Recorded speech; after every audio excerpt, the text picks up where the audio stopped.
Magandang araw mga boss. Kung napanood niyo yung part 3, okay na itong sasakyan ni customer. Kaya lang, nung maghiwalay kami, bigla daw nagloko yung minor. Nakabitaw na daw siya sa gas pedal, pero yung minor, mataas pa rin. Kaya nga nung tumawag siya sa akin nung gabi, sabi ko, dali niya na lang sa akin bukas ng umaga. At ito na nga, nung in-start ko naman itong makina niya, okay naman, wala namang kakaiba. Aircon.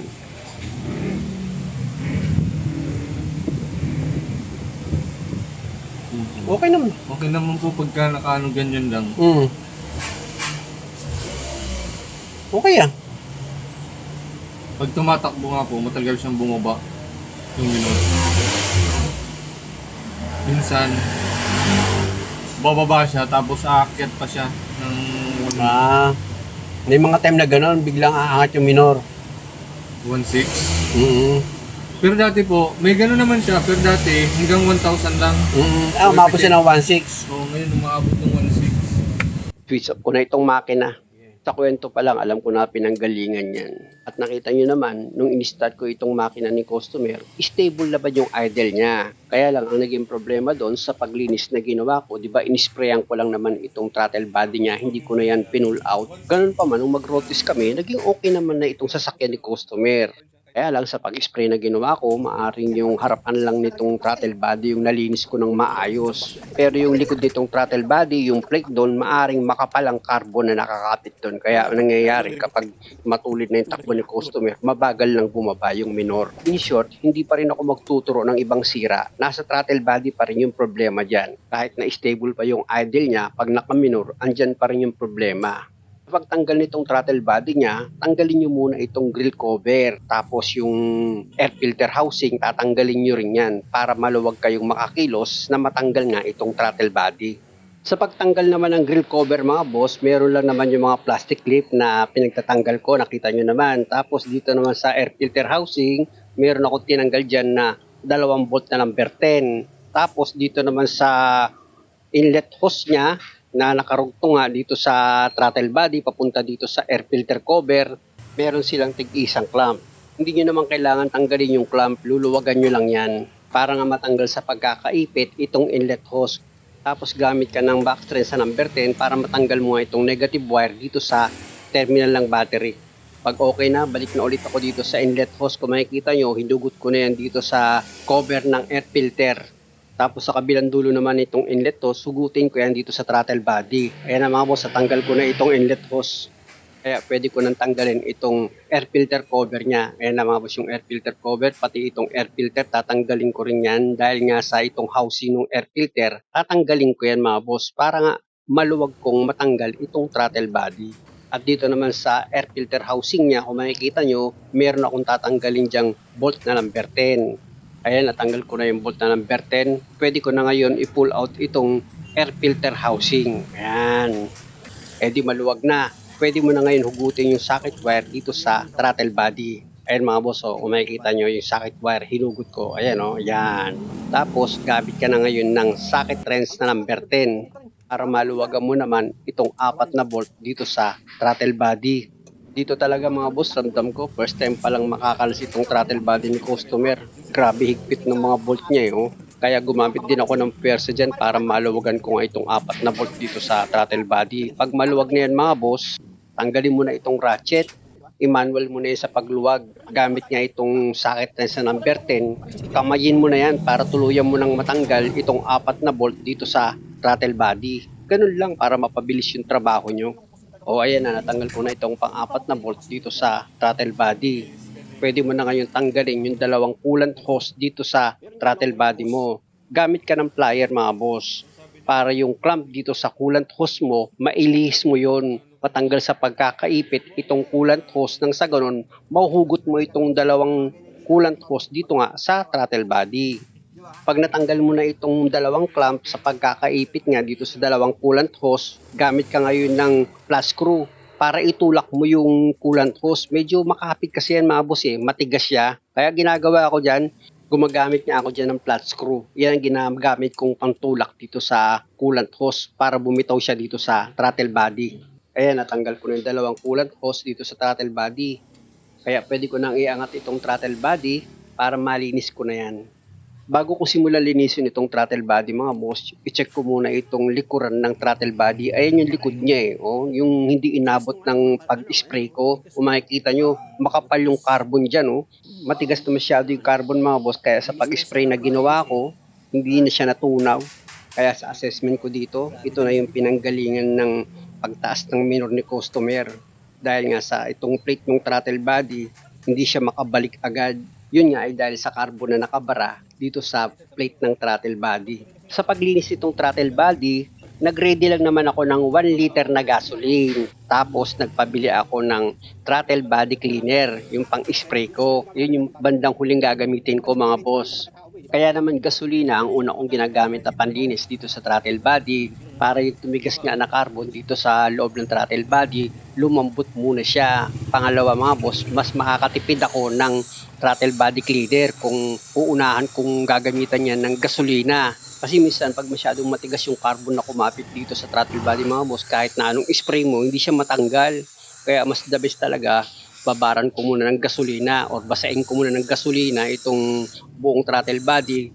Bukod sa lalambot na yung mga carbon na tumigas dito sa loob ng throttle body nyo, mawawash out niya pa yung mga maliliit na dumi na hindi naman masyadong pumapit dito nga sa loob ng throttle body. Ayan mga boss, kung makikita nyo, ang linis na nitong throttle body ni customer. Oh. Pag ganyan mga boss, pwede na yan. Sabi ko kay customer, hindi siya lugi sa binili niya na 1 liter na gasoline para panlinis dito sa throttle body niya, pati yung throttle body cleaner, o di ba? Ang linis naman eh, at least napakinabangan. Pero bago ko ilagay itong throttle body niya, syempre, punasan ko muna itong loob ng pagkakabitan ko ng throttle body. May mga carbon din dyan mga boss. Kaya kailangan matanggal mo yun. O tignan nyo, malinis na. O pinahid ko yung daliri ko, wala na siyang carbon. Kaya pwede ko na ngayon ilagay yung dalawang coolant hose dito sa throttle body. Actually mga boss, yung isang hose na tinanggal ko dito sa throttle body, tunupi ko yon dahil nga sa yung coolant tumatapon. Ganun ang diskarte para yung laman na coolant itong radiator mo or dito sa makina, huwag siyang maubos. At pag nailagay mo na yung dalawang coolant hose dito nga sa throttle body, gamit ko ulit ng plier para mailagay mo na yung bawat clamp niyan nang sa ganun hindi mahugot itong coolant hose. Pag okay na, pwede mo na ngayon i-position itong throttle body mo. Siyempre, check mo muna yung gasket ng throttle body kung nandyan. Dapat merong gasket yan mga boss. Tapos pwede mo na ngayon ilagay or ipakapi sa thread niya itong 4 na bolt na number 10. O di ba? Kung ganitong klaseng sasakyan nyo at kayo ang magdi-DIY, madali lang naman magtanggal nitong throttle body kung kayo ang gagawa ng sasakyan nyo. 4 na bolt lang naman yung tatanggalin nyo na number 10. Tapos yung dalawang coolant hose dito sa throttle body. Tapos yung socket wire niya. Ayun lang, tatandaan nyo. At para maluwag kayo sa paggawa, tanggalin nyo itong air filter housing niya. Kita nyo, after ko maipakapit itong 4 na bolt na number 10 dito sa throttle body, tinigpitan ko na yan. Gamit niya itong ratchet ko. Ayan o, makikita nyo, ipinapidal ko na ngayon yung higpit dito sa bawat bolt ng throttle body. Syempre sa paghigpit na gagawin yung mga boss, wag naman yung sobra-sobra sa higpit. Pero pwedeng mabasag itong throttle body nyo pag sa sobrang higpit o kaya malustrid naman itong bolt. Pag tumigas na pihitin yan, kung tama naman yung pagkakakabit mo ng mga bolt, okay na yun. At itong sakit ko ng throttle body mga boss, yan yung nilagay ko. Huwag niyong kalimutang i-connect yan. Dito nga sa throttle body at dapat nakalapat ng maayos yan para walang loose connection. Pag okay na, pwede mo na ngayon ilagay itong air filter housing niya. Ayan mga boss, ilapat niyo ng maayos itong air filter housing. Tapos yung dalawang bolt niya na number 10. Ayan mga boss, kung makikita nyo, ipinapakapit ko na yun sa side niya. Tapos gamit ka na ngayon ng backstress na number 10 para ma-final mo na nga yung higpit. After nyan, pwede mo na ngayon isunod sa ilalagay itong air filter niya. Ayan mga boss, oh, nailagay ko na, isunod ko naman itong cover. Di ba? Ganun lang naman siya kadali. Patapos na ako dito sa ginagawa ko. Sabi sa inyo, lahat ng ginagawa ko, basic lang yan. Kaya nga ang kantsaw sa akin ng mga magagaling na mekaniko, si Kuya Mando at saka si Kuya Rugas. Naku, basic lang naman ang alam niya ni Dirt Mechanic eh. O totoo naman, naamin ko. Kaya nga yung ginawa ko dito, dalawa lang eh. Pinalight ako ng spark plug, tapos ngayon, in-overhook ko itong throttle body niya. Pero sa estimate ng gagawa nito, nako po, ang daming nakasulat, ang daming bayarin ni customer. Hindi na basic yung gagawin niya. Major problem na ni customer sa pagbabayad. Ang tanong mga boss, mapatino ko naman kaya itong sasakyan ni customer. Ang lakas pa naman ng pakiramdam ni customer. Alam niya kung okay na itong sasakyan niya or hindi pa. Alam niyo naman yung ugali ko, si customer ang pinapahatol ko sa bawat ginagawa kong sasakyan. Kaya balik muna ako sa trabaho mga boss, after ko nga mahigpitan yung dalawang clamp dito sa inlet hose ng throttle body, dito naman ako sa bolt na number 10 ng air filter housing. Ipakapit nyo na yan sa trig niya, tapos gamit kayo ng socket na sa number 10 para maipanel nyo na yung higpit. Pag okay na, pwede nyo na ngayon ilagay itong grill cover niya. Ilapat nyo lang yan ng maayos mga boss. Huwag kayong mag-alala dahil may guide naman yan pag inilapag nyo nga itong cover. Hindi naman na kayo malilito dyan dahil nga sa yung butas niyan, tapat-tapat na. Itutusok nyo na lang itong mga plastic clip niya na maglalak nga dito sa plastic cover. Siyempre naman, pag nilagay nyo itong mga plastic clip niya, dapat maayos din yung pagkakalapat niyan. At kung sa palagay mo okay na, pwede mo na ngayon ilagay itong negative wire ng battery dito sa terminal niya. Pag okay na, pwede ko na ngayon pa-start itong makina kay customer. Kaya lang sabi ko sa kanya, ako na lang pala mag-start itong makina para makita ko yung palo ng idle niya.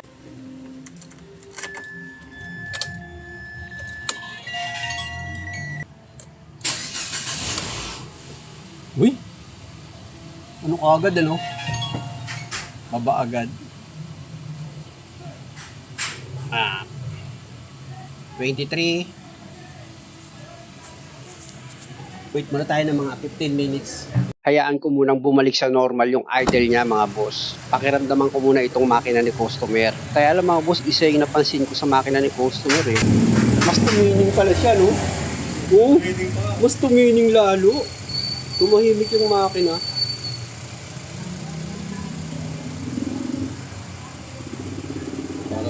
Parang hindi umaandar. After 15 minutes, aircon.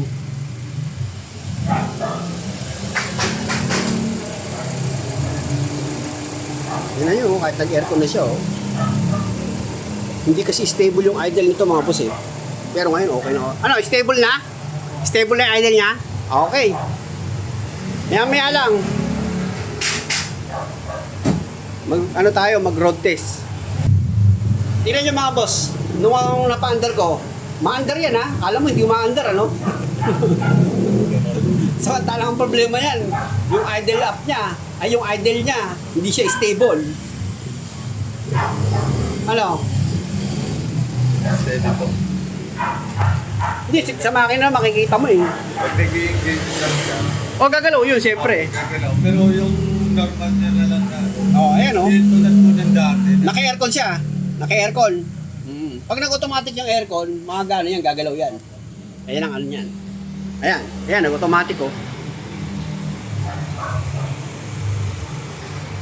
Yan, nag-automatic yan, kaya medyo tumaas yung minor. Kasi sabi mo, di ba yung makina mo, yung tatas baba yung minor? Opo. Nagaling siya sa takbo, tapos bigla kang ano. Hanggat hindi ka pa huminto, sir, ang taas na. Pero pag huminto na siya, totally stop na siya. Doon pa lang siya. Ganun, ba? Pero sabi mo dati, before naranasan mo na yun, di ba? Pero hindi siya po ganun. yung ganun kataas. Parang gumagano lang siya. Tapos baba din agad. Sige, mag-road test tayo. Baba ko na itong hood. Ay, yung ano pala sir, nagdagdag kulan ka dyan? Meron po.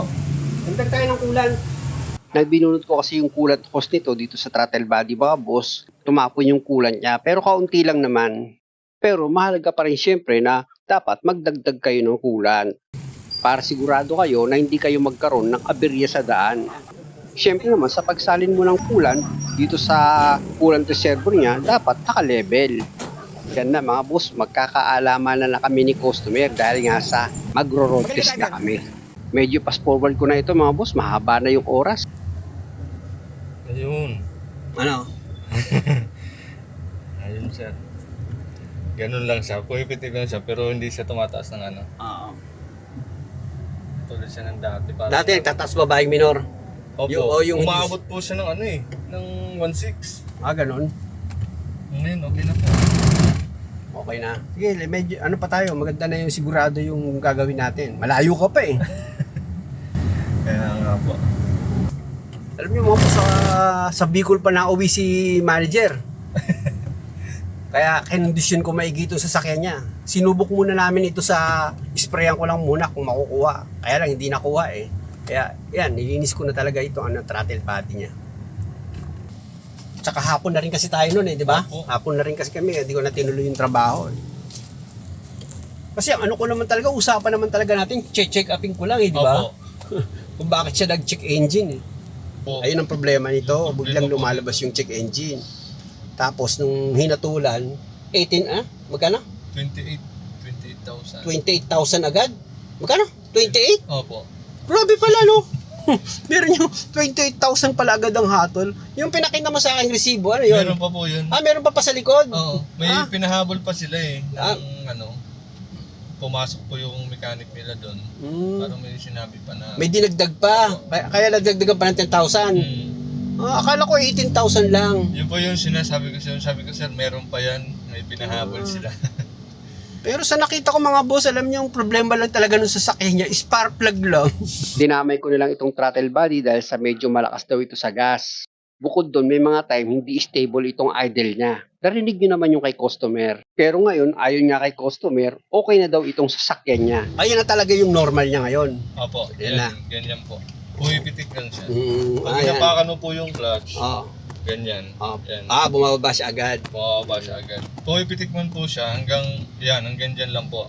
Ganyan lang. Tapos bababa na siya. Inano natin, nirelan ko na yan para ano. Pero ganun pa rin eh. Po ako ng yung pag-learn. Pag-relearn, tinuruan na kita. Pero ganun pa rin. Kaya pinabalik na kita rito. Muli mga boss, maraming salamat sa panonood. Sana nakakuha kayo ng idea at kung maaari, huwag niyo naman sanang kalimutang mag-subscribe sa channel ko. Maraming salamat ulit. Ano sir, okay na? Okay po. Ha? Okay na po. Balik sa dati siya. Satisfied na? Oo. Okay. Hindi na siya yung umaabot ng 1.6. Ganun. Sige sir.